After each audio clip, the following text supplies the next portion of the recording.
Hello friend, welcome to friendship preparation YouTube channel. इस channel पर मैं लेके आता हूं आपके लिए एजुकेशनल वीडियो। इस वीडियो में मैं डिस्कस करने वाला हूं क्लास 9 का मैथ्स का PT1 का क्वेश्चन पेपर। इस क्वेश्चन पेपर का के जो क्वेश्चंस होंगे मैं आपको पूरा एक्सप्लेन करूंगा, जो कि आपके PT1 एग्जाम की प्रिपरेशन में काफ़ी ज़्यादा यूजफुल होने वाला है। चलिए स्टार्ट कर लेते हैं। तो जैसे कि आप ये देख सकते हैं, ये केंद्रीय विद्यालय का क्वेश्चन पेपर है PT1 यानी पीरियोडिक टेस्ट 1 का क्वेश्चन पेपर। क्लास 9 का है मैथ्स का पेपर। वन बाय वन एक एक क्वेश्चन को हम डिस्कस करेंगे। जैसे इस क्वेश्चन पेपर के अंदर आपका ये फर्स्ट सेक्शन है और फर्स्ट सेक्शन के अंदर आपके लिए MCQ है। टोटल 11 MCQ है जिसे हम लोग डिस्कस करेंगे। तो जैसे ये फर्स्ट क्वेश्चन है जो कि आप अपनी स्क्रीन पर देख सकते हैं। क्वेश्चन है identify a rational number among the following numbers. अब देखो यहाँ पे ऑप्शन ABCD 4 ऑप्शंस आपको दे रखे हैं। इन चारों में से हमें रैशनल नंबर क्या होता है ये आइडेंटिफाई करना है। तो जैसे कि आप लोगों ने अपने चैप्टर 1, 2 इन सब में अच्छे से रैशनल नंबर, पॉलिनोमियल इन सब चीज़ों के बारे में ऑलरेडी पढ़ चुके हो, तो सबसे पहले आपको इसकी डेफिनेशन क्लियर होगी। रैशनल नंबर मीन्स होता है कि कोई भी नंबर आपके पास P/Q की फॉर्म में होना चाहिए और ये इसके अंदर जो Q की वैल्यू है वो नॉट इक्वल टू 0 होना चाहिए। जो इस कंडीशन को सेटिस्फाई करेगा उसे हम रैशनल नंबर बोल देंगे। जैसे ये देखो, ये रैशनल नंबर नहीं हो सकता, ठीक है, ये भी रैशनल नंबर नहीं है, 0 भी रैशनल नंबर नहीं हो सकता। लेकिन जो पाई की वैल्यू है जो कि 22/7 है, ये आपके पास रैशनल नंबर हो जाएगा क्योंकि ये P/Q की फॉर्म में भी है और यहाँ पे Q की वैल्यू नॉट इक्वल टू 0 यानी कि 7 वैल्यू आ रही है, 0 की इक्वल नहीं है। तो इसलिए आप ये कह सकते हो कि जो आपके पास ऑप्शन D दे रखा है ये बिल्कुल करेक्ट है। अब नेक्स्ट देखो क्वेश्चन नंबर 2। यहाँ आपके पास 3√6 प्लस 4√6 ये गिवन है इज इक्वल टू, यानी ये जो वैल्यू दे रखा है इसे हमें प्लस करना है और जो भी अपना आंसर आएगा उस आंसर के अकॉर्डिंग जो भी ऑप्शंस दे रखे हैं इसे चूज करना है। तो जैसे इस क्वेश्चन के अंदर आपके पास 3√6 और इसके अलावा 4√6 आपके पास गिवन है। तो देखो दोनों के अंदर आप देखोगे √6 सेम है। तो अब यहाँ पे आप ये लिख सकते हो, उन दोनों को जब प्लस करोगे तो आपके पास ये जो 3 बाहर है और ये 4 बाहर है, ये दोनों ऐड हो जाएंगे तो आपके पास 7√6 आ जाएगा। और आप अपने आंसर में देखेंगे तो यहाँ पे ABCD इन चारों में से जो B ऑप्शन है आपके पास ये करेक्ट ऑप्शन आपका हो जाएगा। तो इस तरीके से आप B ऑप्शन को चूज कर सकते हैं। तो यहाँ पे आप चाहो तो सॉल्यूशन भी अपने क्वेश्चन पेपर पे करके भी दिखा सकते हो और ये अपना आंसर लिख सकते हो। उसके बाद नेक्स्ट है आपके लिए क्वेश्चन नंबर 3। थर्ड क्वेश्चन में आपको गिवन है the irrational number between 2 and 2.5 is. अब देखो ये जो वैल्यूज आपको दे रखी है इसमें से हमें इरेशनल नंबर फाइंड आउट करना है जो कि 2 और 2.5 के बीच में होना चाहिए। अब 2 and 2.5 के बीच में जो भी वैल्यू आपको लग रही है, ठीक है, उसे आप निकाल सकते हो। अब जैसे √11 है, आप क्या कर सकते हो, √11 को स्क्वायर रूट निकाल लोगे तो इसकी वैल्यू आपके पास आ जाएगी, ठीक है। इसी तरह से 5 की भी वैल्यू आप निकाल सकते हो √ निकाल करके, ठीक है। तो एक एक करके इन सबकी वैल्यू निकाल लो, तो जो भी वैल्यू इस 2 और 2.5 के बीच में आएगी उसके अकॉर्डिंग आप इसका आंसर चूज कर सकते हैं। देखिए इस क्वेश्चन को सॉल्व करने के लिए पहले इन सब की वैल्यू जो आपको गिवन है सबका √ निकाल लो। √ निकालने के बाद इसे सॉल्व कर सकते हो। उसके बाद नेक्स्ट है आपके लिए question number 4, the decimal representation of rational number is.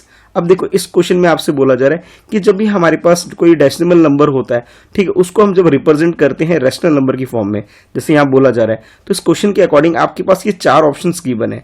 जैसे क्वेश्चन है कि the decimal representation of rational number is, तो जब भी ये होगा ये ऑलवेज टर्मिनेट होगा। जैसे ऑप्शन E में आपको बोला जा रहा है कि ऑलवेज टर्मिनेटिंग, या फिर ऑप्शन B में आपको बोला जा रहा है आइदर टर्मिनेटिंग और रिपीटिंग, ठीक है। और उसके बाद ऑप्शन C में आपको बोला जा रहा है कि आइदर टर्मिनेटिंग और नॉन रिपीटिंग, ठीक है। और ऑप्शन D में आपको बोला जा रहा है कि नाइदर टर्मिनेटिंग नॉर रिपीटिंग।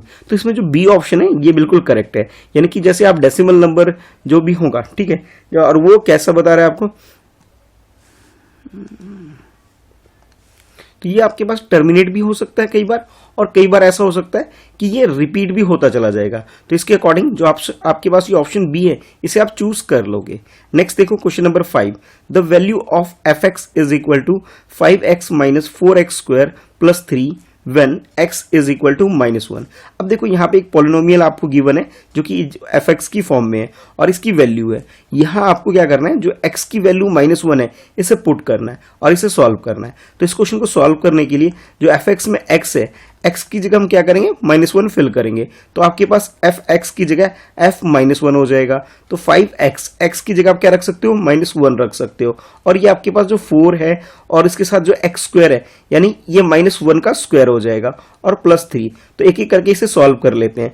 देखो 5 और -1 मल्टीप्लाई करोगे तो आपके पास -5 आ जाएगा। अब ये देखो -1 का स्क्वायर करोगे तो +1 होगा, तो +1 एंड 4 माइनस का जब आप इनको इंटू करोगे तो ये आपके पास -4 हो जाएगा और ये +3 है आपके पास। तो इसे एज इट इज लिख लो, यानी f -1 की वैल्यू हम लोग फाइंड आउट कर रहे हैं। अब देखो -5 -4 ये आपके पास -9 हो गया और ये +3 हो गया। तो जब इसे सॉल्व करोगे आप तो आपके पास रिजल्ट क्या आ जाएगा, -6 आ जाएगा। ठीक है, अब देखो इसमें ऑप्शन देखोगे तो सी ऑप्शन आपका करेक्ट है, क्योंकि यहां हमारे पास जो आंसर आ रहा है -6 आ रहा है। तो जो 4 ऑप्शंस आपको गिवन है इसमें से सी वाला जो है बिल्कुल करेक्ट है, तो इसे आप चूज कर लोगे। ठीक है, तो आई होप आपको ये क्वेश्चन अच्छे से समझ में आ गया होगा। अब मूव करते हैं नेक्स्ट क्वेश्चन की तरफ।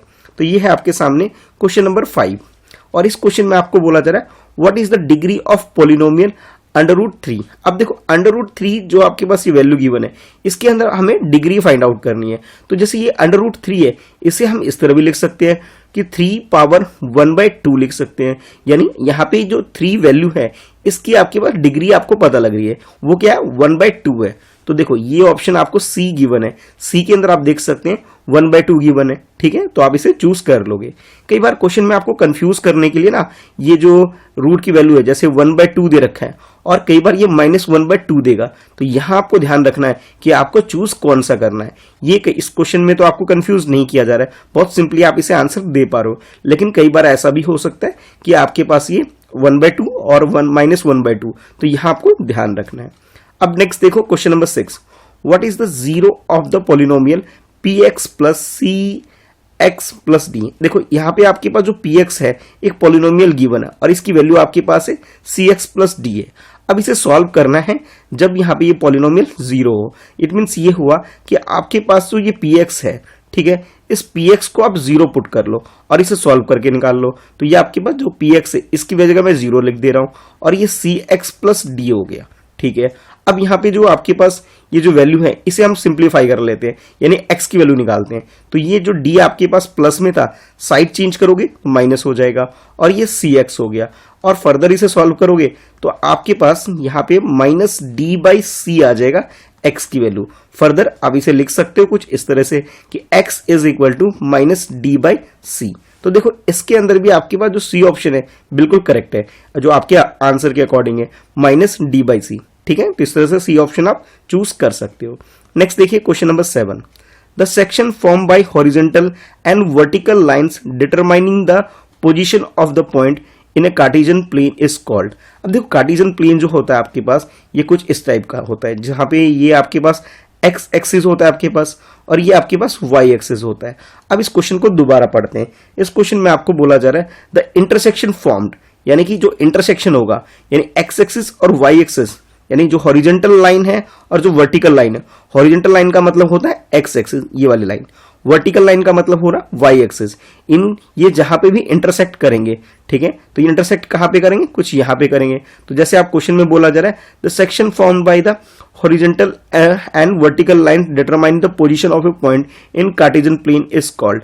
अब देखो ये जो आपने 4 पार्ट में से डिवाइड कर दिया इसे, ये फर्स्ट पार्ट, ये सेकंड पार्ट, ये थर्ड पार्ट और ये फोर्थ पार्ट। तो इसे हम बोलते हैं क्या है, इस क्वेश्चन में ये पूछा जा रहा है तो इसे हम कोऑर्डिनेट बोलते हैं।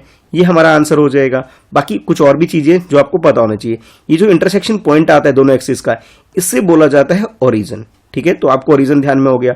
उसके अलावा एक्स एक्सिस वाई एक्सिस आपको क्लियर ऑलरेडी हो चुका है। ठीक है, और ये जो 4 पार्ट्स इसके बन के आ रहे हैं, जैसे ये वाला पार्ट बन के आ रहा है, ये इसका फर्स्ट कोऑर्डिनेट है, ये सेकंड, ये थर्ड एंड ये फोर्थ। ठीक है, तो इस क्वेश्चन का आंसर तो डी हो गया। बाकी जो क्वेश्चन के जो कॉन्सेप्ट है ये भी आपको क्लियर हो गया होगा। इसके बाद नेक्स्ट देखते हैं क्वेश्चन नंबर 8। इस क्वेश्चन में आपसे पूछा जा रहा है if the coordinate of a point are 0 and -4 then it lies in X axis y axis at origin between x axis and y axis. देखो जैसे ये आपके पास पॉइंट गिवन है, ठीक है, सपोज कर लेते हैं एक P पॉइंट है जहां पे आपके पास 0 and -4 है।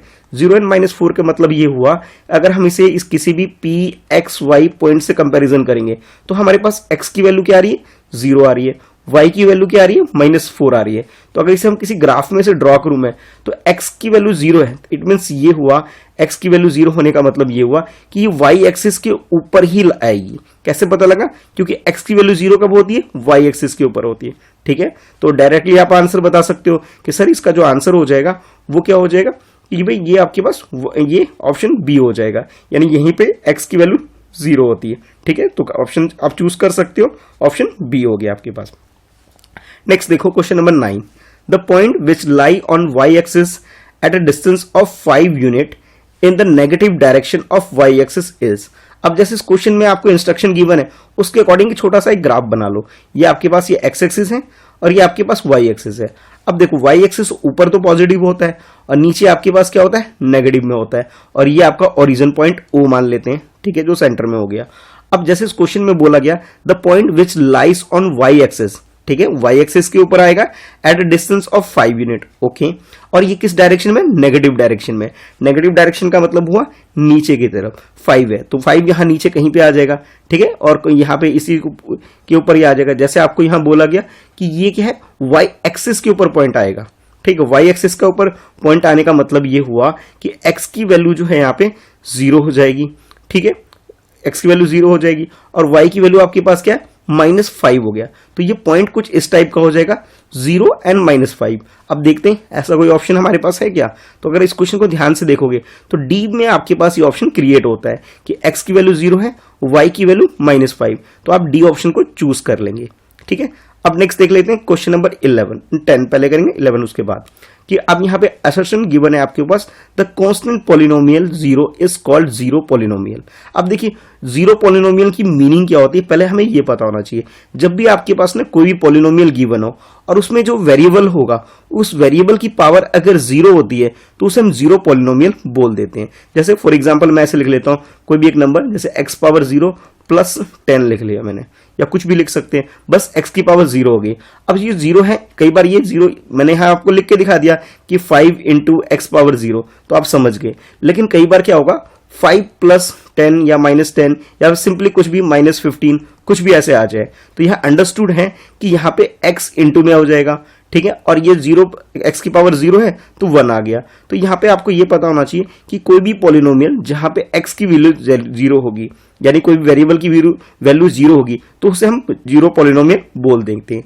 अब देखो इसका पीछे रीजन भी आपको दे रखा है, कि इसका रीजन आपको दे रखा है कि x अंडर रूट में है +3 इज अ पॉलिनोमियल। तो यहाँ पे आपको ये बताना चाह रहा है कि जीरो पॉलिनोमियल का मतलब ये हुआ कि x की पावर क्या, 1/2।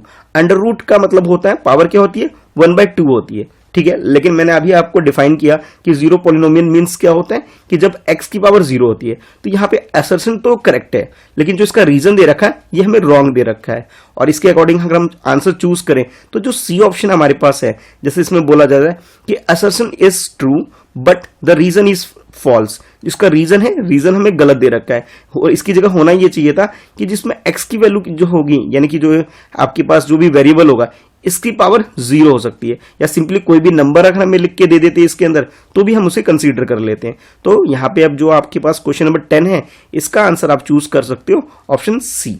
ठीक है, अच्छा अब इसके बाद नेक्स्ट देख लेते हैं क्वेश्चन नंबर 11।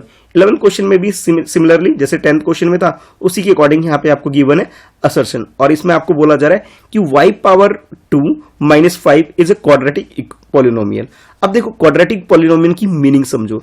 जब भी आपके पास जो वेरिएबल होगा, ठीक है, वेरिएबल x y z किसी भी की फॉर्म में हो सकता है, उसकी पावर अगर 2 हो, जैसे x⁻2 y⁻2 z⁻2, और ये हाईएस्ट पावर है इसके अंदर, तो इट मींस ये क्या होगा, क्वाड्रेटिक पॉलिनोमियल हो जाएगा। तो जैसे यहाँ पे आपके पास ये पॉलिनोमियल गिवन है y⁻2 - 5, इट मींस यहाँ पे आप देख सकते हैं कि y⁻2 है, इट मींस ये क्या हुआ, ये क्वाड्रेटिक पॉलिनोमियल है। तो आपको ये समझ में आ गया कि जो असर्शन आपको गिवन है ये बिल्कुल ट्रू है। अच्छा अब रीजन समझते हैं इसका। जैसे रीजन क्या दे रखा है, the degree of polynomial 2 is called quadratic polynomial. बिल्कुल करेक्ट दे रखा है आपको, यानी कि जैसे क्वाड्रेटिक पॉलिनोमियल की जो एग्जांपल दे रखा है उसी के अकॉर्डिंग यहाँ पे उसकी डेफिनेशन के बारे में के रूप में आपको यह रीजन दे रखा है। तो दोनों करेक्ट लग रहे हैं आपके पास, असर्शन भी ट्रू है और रीजन भी ट्रू है। तो इसी के अकॉर्डिंग जैसे आपके पास ये 4 ऑप्शंस हैं, जैसे फर्स्ट ऑप्शन में आपको बोला जा रहा है कि both assertion and reason are correct and reason is correct explanation for assertion, बिल्कुल सही लग रहा है, यानी कि जो फर्स्ट ऑप्शन है ये बिल्कुल करेक्ट है। अब बाकी जो रिमेनिंग है उसके अकॉर्डिंग अगर हम चलें तो एक एक बार उसमें पढ़ जरूर लेना अपने क्वेश्चन पेपर में, जब इस तरह का आए कि भाई ये ट्रू है गलत है। जैसे फर्स्ट वाल में ही यानी फर्स्ट स्टेटमेंट में ही आपको आंसर मिल गया, लेकिन फिर भी मैं कहूंगा कि कई बार आपको ना बी सी डी ऑप्शन जरूर पढ़ना चाहिए। ठीक है, तो यहाँ पे हमें करेक्ट आंसर मिल चुका है, तो ये आप इसे टिक लगा सकते हो। तो आई होप आपको मैंने ये जितने भी क्वेश्चन एक्सप्लेन किए हैं आपको अच्छे से समझ में आ गया होगा। बाकी जो इसके रिमेनिंग क्वेश्चंस है इसे हम करेंगे नेक्स्ट पार्ट में, नेक्स्ट वीडियो में करेंगे। वीडियो को लाइक कर देना ताकि ऐसी और वीडियो मैं आपके लिए चैनल फ्रेंडशिप प्रिपरेशन पर लेकर आऊं। ठीक है, और चैनल फ्रेंडशिप प्रिपरेशन को सब्सक्राइब जरूर कर लो ताकि जब भी मैं वीडियो अपलोड करूं तो आपके पास नोटिफिकेशन रिसीव हो सके। ठीक है, इसके अलावा मेरा सेकंड चैनल और है जो कि मेरे नाम से ही है, मिस्टर कृष्णा शाह। ठीक है, उस चैनल को भी सब्सक्राइब कर लेना ताकि वहां पे भी जब मैं वीडियो अपलोड करूं तो आपके पास नोटिफिकेशन आ सके। क्लास 9 की मैथ्स की जो वीडियोस हैं चैप्टर 1 से लेकर लास्ट तक जितने भी चैप्टर्स हैं सबकी वीडियो मैंने ऑलरेडी चैनल पे एक प्लेलिस्ट बना के डाल रखा है। इसका लिंक भी मैं नीचे डिस्क्रिप्शन में दे देता हूं आपको, आप वहां से क्लिक करके 1 बाय 1 हर एक एक्सरसाइज को आप देख सकते हैं और क्वेश्चन की प्रैक्टिस भी कर सकते हैं। ठीक है, तो इस वीडियो में इतना ही, मिलते हैं फिर नेक्स्ट वीडियो में। Thanks for watching, bye bye.